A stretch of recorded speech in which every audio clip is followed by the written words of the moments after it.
Right, guys, I just got home and I can't believe that I actually did it. Look at this. I finally got a Viper. That's crazy. So Corvette is gone and I got this beautiful 93 Gen 1 red Viper. And it is awesome. I mean, it really is. It's I mean, it's crazy because the Viper is one of those cars as a child, like, for some reason I always thought, oh yeah, 911, yeah, I want one of those, which I haven't. GTR, yeah, I want one of those, but I never thought that I would ever be able to buy a Viper. Like, it never, like, that wasn't in my thoughts of buying a Viper. And there it is, man. That is insane. And a pretty crazy story, because this was not the Viper I was planning on buying this morning. So I'll tell you that story later.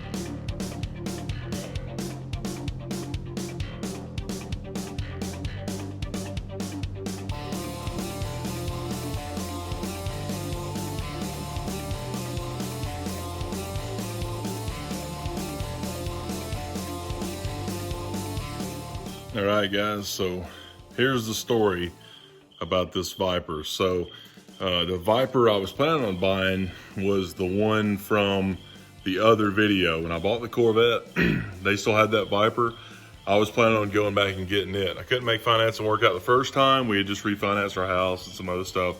Well, our credit had gotten better, so I went back to try to refinance it. I got approved through them, and I really didn't like the payment of the rate, so I started looking for my own. I found my own. I got approved through them. So I had 2 approvals, and we were trying to finalize the numbers, and I was a buyer. I was going to buy it.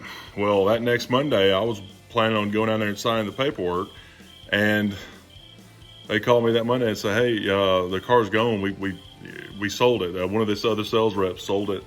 And I was like, so you sold it out from under me? He was like, well, no, you didn't have any money down on it. And I was like, you specifically told me not to put money down on it, that it wasn't going anywhere, that I had a pending deal. I literally had 2 approvals. There was absolutely no reason why they should have sold that car. So pretty upset by that. And I'd been praying and asking God, you know, if it's not meant to be, you know, let it go, let it, you know, let something happen. And it did. I was pretty upset about it. And about 5 minutes later on my phone, this one popped up, and it had been there all along and I hadn't even seen it. And it's crazy because this car is way, way nicer than that other car I was looking at. This one does need a few little things, but it's a 93 model, but it's a 1-owner car. It's got a few more miles, 34,000 original miles, which is really nothing. It's a very, very clean car. Like I said, a couple things here and there. But it has the original owner's manual. It has 2 tops. It has the soft top and the 3-piece hard top with the scoop and everything. I cannot fit under the hard top. I haven't seen if I can fit under the soft top yet. So I may have to get up one of the double bump tops or something like that. But it's got the tonneau covers and a whole bunch of other stuff that are just piled up in the trunk. It's got all the bags for all these things. Pretty amazing that the original owner kept all the stuff with it, and it's completely original. I mean, everything to the car is there for the most part. I mean, it's not really been touched. which is pretty amazing. So the car's worth a lot of money. I think I got a pretty good deal in it. It's really worth a lot more than the other one was, and I really don't have to do anything. The other stuff had had to do, had stuff I had to do to it. This car doesn't really have anything I have to do to it. It's mainly if I want to. But I'm super stoked. I mean, I am absolutely super stoked, and I just cannot believe that I have a Viper. Like, it's one of those things. As a 7-year-old child, I saw the Viper come out, and I thought, man, like, that is just a good looking car. Like, that's a sexy car. Like, as a kid, I just thought, man, what's funny is I never thought I would be able to get one. Like, it wasn't a part of my mind that I thought I would ever be able to reach that point of getting a Viper. I thought about getting other stuff, but as in my mind, I never put 2 and 2 together that I could ever own a Viper. And the Gen 1s are my favorite. And the reason that the Gen 1s are my favorite are because they're essentially a modern day, or at least modernized, Shelby Cobra. I mean, it's pretty amazing. And Shelby was part of it. Lee Iacocca was on Chrysler's team at that moment. He's the Mustang guy. I mean, a whole bunch of great engineering went into this. It's just pretty crazy. I mean, this is a car that really can't ever be made again. I mean, they made other Vipers later ones. They may even come back out with a Viper again, but it'll never be what this car is. And I say that because this car is literally a modernized Shelby Cobra. The Shelby Cobra had a huge engine, side pipes, a manual transmission, and a rear end. And that was pretty much it. This car, when they first came out with it, same thing. It didn't come with AC. It didn't even come with a top or side windows. Those were options. You had to buy those separate.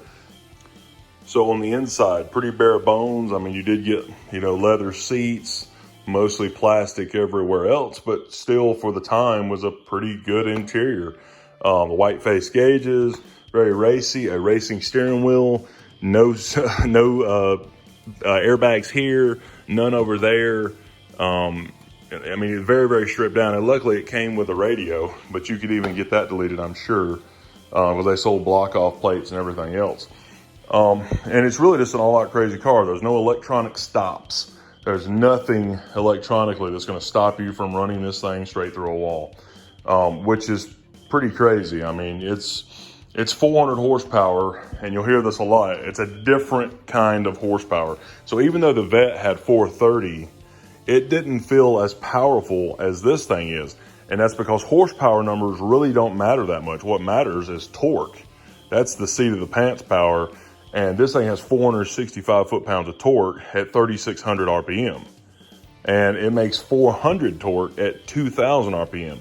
I mean, that's an amazing feeling. And with 6 speeds, you can go all the way through 6 gear with this thing.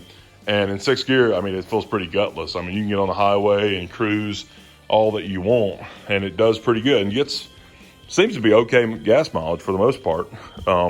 They filled it up, but I haven't done anything real crazy with it, and it is scary. I mean, they are work to drive. I mean, it's not an easy car just to get in and drive. The clutch is pretty tiring. The way I have to sit in it is not super comfortable because I'm taller than the windshield. So I mean, it's a work to drive this thing, and it's grippy in the clutch, and it's got lots of power, and you got to baby it around. It's pretty crazy. I'm super excited about this thing, and can't wait to do more with it and do some other videos. One other thing this thing has was pretty new tires all the way around, which is pretty amazing, because the other car needed tires on it, so that's kind of nice. So pretty cool. I mean, this is a very neat car, so I'm pretty excited about, doing some little things to it here and there. But honestly, the wheels, I've never really cared for these wheels that much, but they look correct. I mean, they look in place on this car. I mean, there's obviously better looking wheels. If I can get a hold of some, I'll switch them out, but I'll definitely hang on to every single stock piece to this car. So just a I mean, I can't even hardly explain how I feel knowing that I own this thing, because I honestly never even pictured that I would ever own a VIPER. It's like, this is out of the 200 vehicles that I've had and trading around, buying and selling, and all the different things I've owned. Like, this was one of the it cars for me, and maybe the top car. It's a car I never even thought of. Like I said, I thought one day I might own a Skyline, or I might own an actual Shelby Cobra, and not knowing how much they were, but at least a replica or something like that. And this thing is just super cool. So there's the soft top on, and do need to glue this little piece of foam back up. But there's a reason they call these a toupee, and it's because they look so out of place. They don't look that great, but it does work, and I can ride with it. It's not super comfortable, but I could do it if I had to. So check out that video. All right, guys, so here is the vinyl top here, the soft top.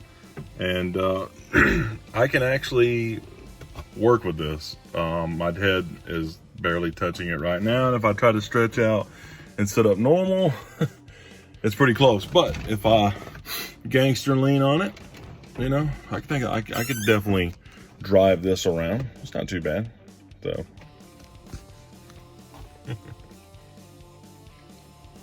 all right, there it is with the hard top on. And this is a 3-piece hard top, so you can do it by yourself. It's got 3 separate panels, and this actually is a functional vent.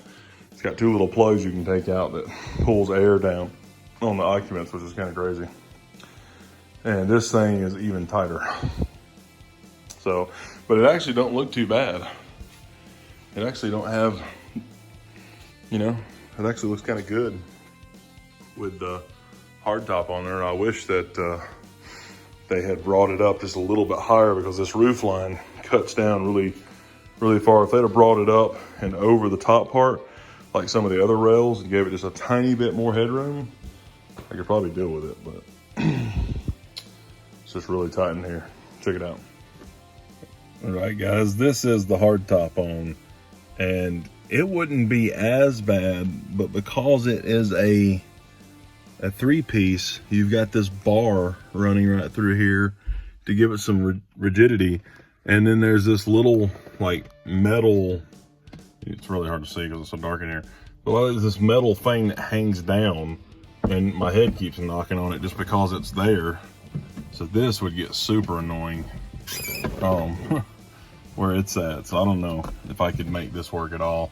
Like, it's sad that there's more room with the soft top than there is with this hard top, because it's a pretty cool looking hard top.